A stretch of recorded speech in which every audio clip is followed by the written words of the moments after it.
ये miss India में क्या होता है सचमुच में? सच मत पूछो क्योंकि झूठ मैं बोल नहीं सकती और सच शायद मैं बता ना पाऊँ। बता ही दीजिए अब इतना। चलो उतना ही बताऊंगी जितना बता सकती हूँ।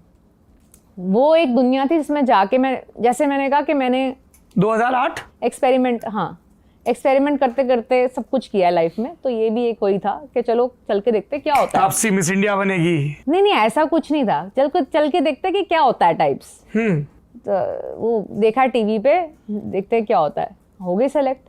क्यों सेलेक्ट किया पहले तो मैं अपने आप को देख के वही सोच रही हूँ कि कितने शॉर्ट लिस्ट करते हैं? 28 इन द कंट्री। अच्छा। तो दिल्ली से 2-3 लड़कियां थी, उनमें से मैं थी एक।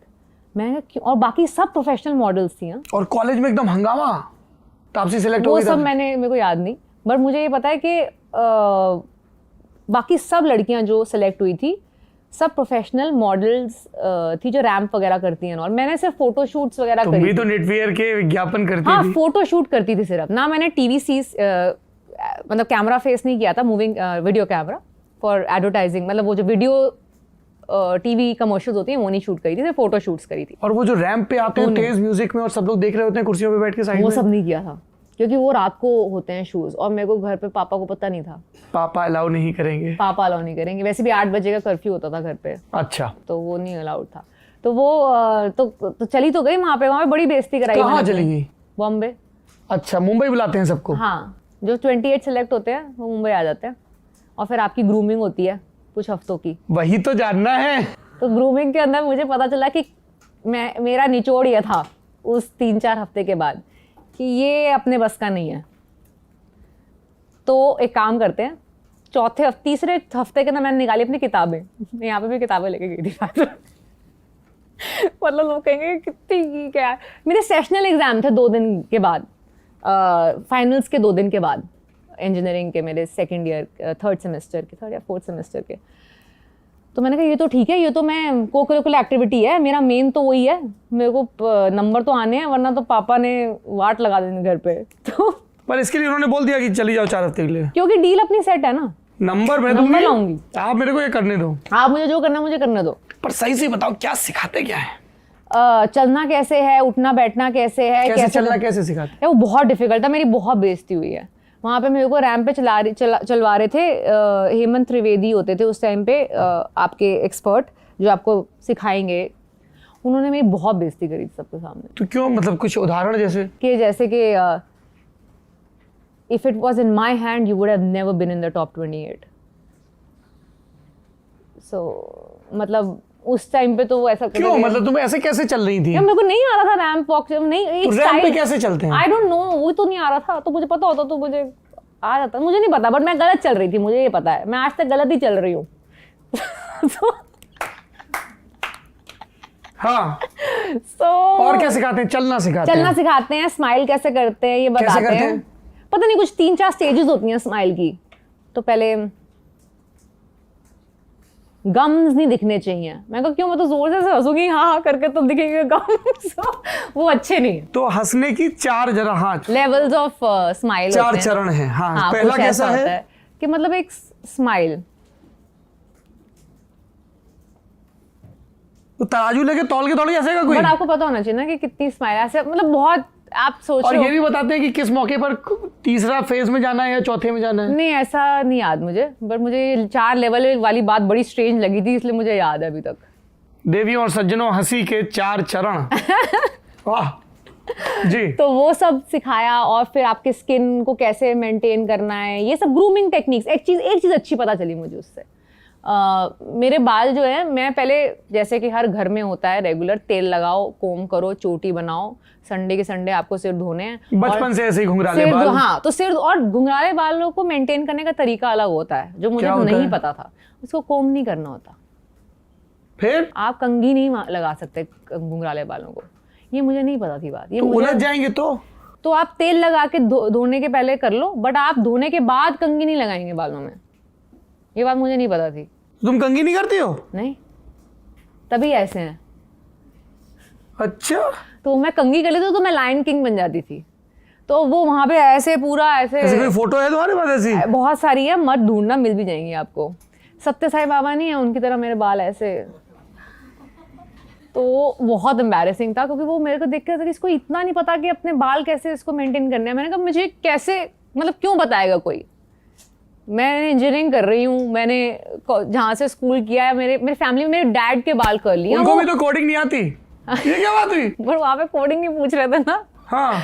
तो बट किसी ने मुझे सिखाया नहीं कि कैसे कर्ली बाल मेंटेन करते हैं। पापा के कर्ली बाल हैं सिर्फ पूरी फैमिली के अंदर, और उनको तो पग के अंदर होते हैं, तो उनको तो वैसे ही कुछ नहीं करना होता। तो फिर अभी कैसे पता चलेगा? तो ये एक अच्छी चीज़। अगर कोई मुझसे पूछे कि आप क्या अच्छा लेके जा रहे हैं अपने मिस इंडिया से, क्या आपने अच्छा, तो दो एक्चुअली चीज़ें। एक ये कि कर्ली बाल को कोम नहीं करते। दूसरी, मेरी जो फ्रेंड है जिसके साथ मैंने अपनी वेडिंग प्लानिंग कंपनी खोली, फारा, ये मेरी दो गुड हैप्पी टेक। वो भी मिस इंडिया बनने आई थी? वो तो पता नहीं क्या ही बनने आई थी। मतलब फारा परवरे, पारसी। वो उसका क्या दूसरा शब्द क्या बोला आपने? परवरेश नाम है उसका, बट उसका ना एक्सेंट होता था उस टाइम पे, क्योंकि वो अभी भी यूएस से आई थी वापस पढ़ के, तो उसका बड़ा मजाक उड़ाती। वो ऐसा ना मेरे पास आई पहले एकदम ऐसे बैग टांग के, और मैं वहाँ पे ना अपना जीन्स और मतलब जैसे कॉलेज के अंदर कैजुअल तैयार होके आते हैं, मैं अपनी जो फर्स्ट सेरेमनी के अंदर जीन्स और वो डाल के एक बड़ा एथलेजर से कपड़े अपने में बैठ गई, और वो आई एकदम तैयार होके मेरे बाजू में, हाय आई एम फारा परवरे। मैं फारा परवरेश नाम है उसका। तो उसने जो एक्सेंट में बोला, मैं हो सकता है वो शब्द बोलने में उनको कुछ दिक्कत आ रही है। बैंड्र बैंड्रा को, बांद्रा को वो ऐसे बोलते हैं। बैंड्र, इट्स बैंड्र। आज तक मैं उसकी मेरी टांग खींचे, मुझे मार देगी अगर मुझे देखेगी इंटरव्यू तो। बहुत बड़ा मजा आता है उसकी टांग खींचने में। तो वो पारसी फैमिली की है लड़की, तो उसकी थोड़ी सी हिंदी। उनका नाम है फरहा परवरेश। फारा परवरेश। फारा, हाँ जी। तो ये दो मेरे अच्छी चीजें जो हासिल है ये आपका, ये मैं याद रखूंगी। तो फिर आखिरी में जैसे वो हेमंत तो बार बार कह रहे थे कि तुम आ कैसे गई, तो फिर ऐसे वो दिल तोड़ने वाला वो मोमेंट आता है कि ये 28 लड़कियां और अब इनमें बची ये 4-3। नहीं, मुझे पहले पता चल गया था, एक हफ्ता पहले जब मैंने किताबें खोली उससे पहले पता चल गया था मुझे कि मुझे नहीं डालेंगे टॉप 10, टॉप 5, टॉप 10 का तो नहीं पता था क्योंकि मेरे पास 2 सबटाइटल थे, तो मुझे लगा शायद दे ही दें टॉप 10 तो, क्योंकि 2 सबटाइटल थे ही मेरे पास। 2 सबटाइटल मतलब? सबटाइटल्स मिलते हैं वहाँ पे आपको कि best skin, best hair, best smile, best ये, बेस्ट वो एंड ऑल। आपको कौन कौन से बेस्ट मिले थे? स्किन और द फेस।